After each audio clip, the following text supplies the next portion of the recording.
de la 8e circonscription.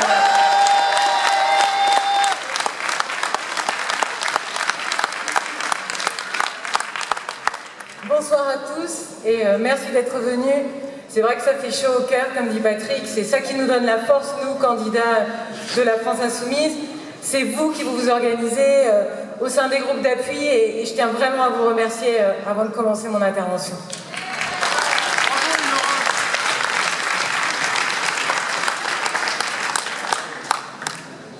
Je fais partie des 6 millions de chômeurs en France. J'ai pas mal voyagé et ce que propose M. Macron me rappelle quelque chose. Ah oui, les réformes d'ajustement structurel imposées aux pays du Sud et notamment en Amérique latine dans les années 80. Les bonnes vieilles recettes néolibérales, on revient 30 ans en arrière. On culpabilise les personnes sans emploi, vous refusez 2 offres et vous ne pouvez plus toucher les allocations. On baisse le nombre de fonctionnaires, 120 000 postes en moins. On donne encore plus de cadeaux aux grandes entreprises avec la fameuse rhétorique de la baisse des charges. Elles ont déjà reçu 20 milliards de crédits d'impôt sous Hollande. Et la fameuse réforme du droit du travail que M. Macron veut faire en cachette avec ses copains du MEDEF, car il sait pertinemment que les Français n'en veulent pas, comme ils n'ont pas voulu de sa loi Macron ni de la loi El Khomri. Mais, M. Macron, de quoi vous avez peur? Pourquoi vous voulez faire passer cette loi par ordonnance et empêcher tout débat au Parlement? Et en plein été en plus. Les députés élus, les représentants du peuple, ils ont également leur mot à dire.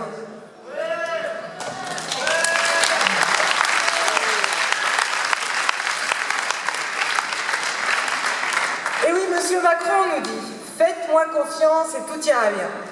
Eh bien non, Monsieur le Président, nous n'avons pas confiance. Nous sommes encore en démocratie, il y a une séparation de pouvoirs et nous avons notre mot à dire, nous, députés insoumis.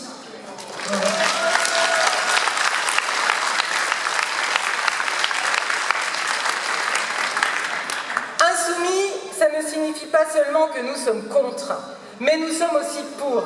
Et nous avons un programme pour lutter contre le chômage et relancer l'économie. Nous sommes pour la protection des salariés, en instaurant de nouveaux droits dans les entreprises, pour casser les dominations financières et limiter les pouvoirs des actionnaires. Il est temps de faire entrer la citoyenneté dans l'entreprise.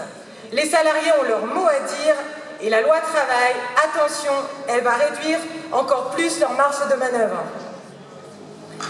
Il faut aussi limiter les contrats précaires et les CDD. Seulement 5% dans les grandes entreprises et 10% dans les PME. Le CDI doit être la norme. Il faut également lutter contre la souffrance au travail. Le travail tue 1000 personnes par an du fait des accidents, du fait des maladies professionnelles et des suicides. La souffrance physique et psychologique est un mal très largement répandu et souvent passé sous silence. Ça suffit. Il faut renforcer la médecine du travail. Actuellement, il y a seulement un médecin pour 4600 salariés. Et également reconnaître le burn-out comme maladie professionnelle.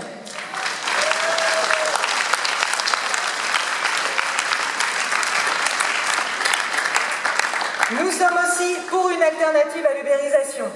Les plateformes des sociétés de livraison à vélo comme Take It Easy et Deliveroo à Rennes emploient des jeunes dans des conditions très précaires. Ces jeunes prennent énormément de risques pour ne pas être en retard sur leur livraison. Beaucoup ont déjà eu des accidents de vélo et se sont retrouvés aux urgences. Ils n'ont aucune protection s'ils ont un accident du travail. Et c'est une histoire trop commune, car justement, Louis Fricker, le candidat de la circonscription 2, est également un livreur à vélo.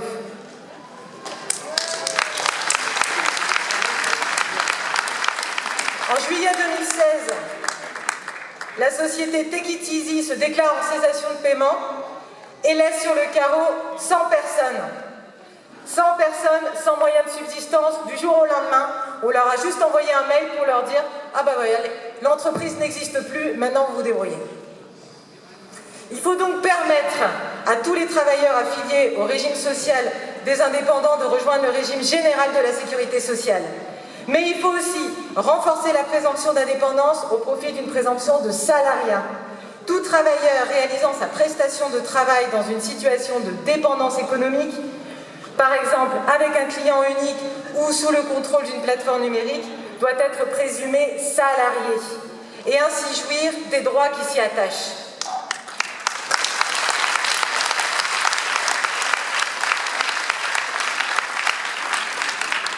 Il faut passer de l'économie pseudo-collaborative à l'économie coopérative. Encourager l'association des travailleurs en coopérative qui leur permettrait de contrôler collectivement les plateformes et de cesser d'être ponctionnés par celles et ceux qui en détiennent actuellement les clés.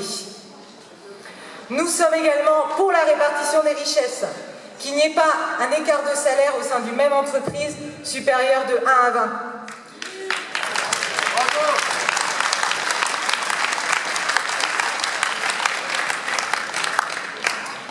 Je vais prendre l'exemple de Carrefour, mais il y en a malheureusement beaucoup d'autres. Vous trouvez normal que les salariés des plateformes logistiques, comme Heureux, n'ont été augmentés que de 4% en 5 ans, ce qui correspond à peine 5 € par mois pour les plus bas salaires, alors qu'en 2017, Carrefour a déclaré de chiffre d'affaires plus d'1 milliard d'euros.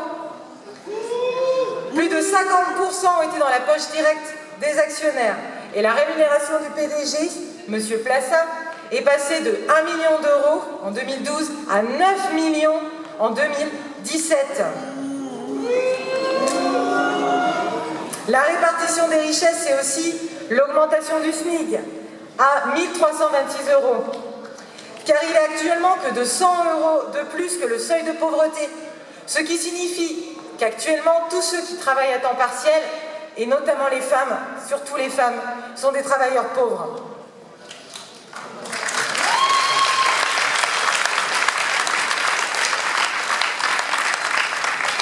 Nous sommes aussi pour l'égalité salariale femmes-hommes, à la hausse bien sûr. Aujourd'hui, nous gagnons 25% de moins que les hommes. Il faut pénaliser ces pratiques discriminatoires.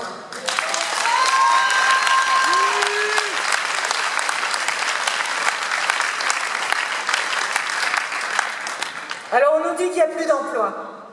Mais nous savons que les hôpitaux, les maisons de retraite, les écoles, les garderies ont besoin de personnel. Les salariés sont au bord de la crise de nerfs. Non seulement les salaires ne bougent pas, mais en plus on leur demande de faire du chiffre. Comme si les personnes malades, les personnes âgées et les enfants étaient des chiffres. Au contraire, nous sommes pour fortifier les services publics.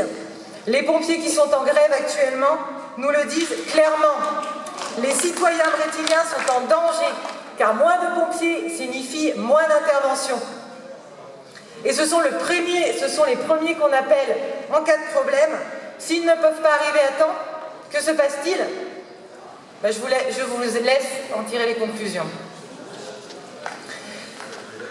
Et donc relancer l'économie, c'est aussi aider les petites entreprises, plutôt que les multinationales, car c'est elles qui créent de l'emploi.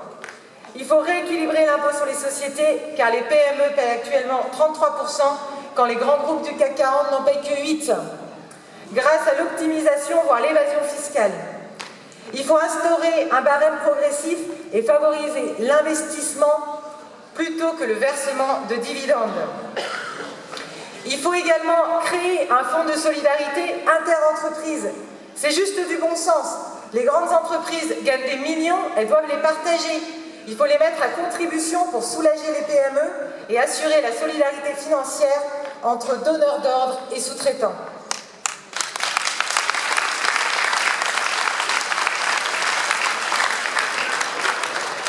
Nous sommes aussi pour aider les agriculteurs qui nous nourrissent. Il est temps de les prendre en compte et de les sortir du système actuel en instaurant des circuits courts et en facilitant l'installation. Plus de 300 000 emplois peuvent être créés. Et enfin, nous sommes pour la réduction du temps de travail.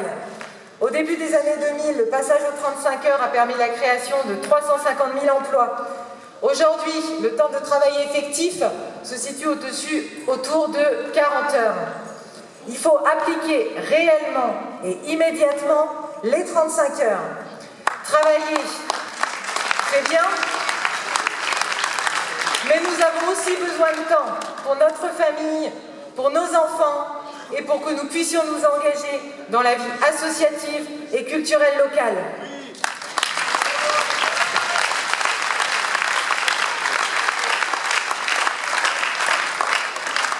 Alors, qu'on arrête de nous dire qu'il n'y a pas de travail. Ce qu'il n'y a pas, c'est juste une volonté de créer des emplois alors que nous sommes dans l'urgence sociale et écologique. Les amis, il nous reste une semaine pour convaincre et passer le premier tour. 7 millions de personnes ont voté pour le programme L'Avenir en commun. Cap sur une assemblée insoumise. Ne laissons pas le président Macron les pleins pouvoirs. Votez pour tous les candidats France Insoumise le 11 et le 18 juin.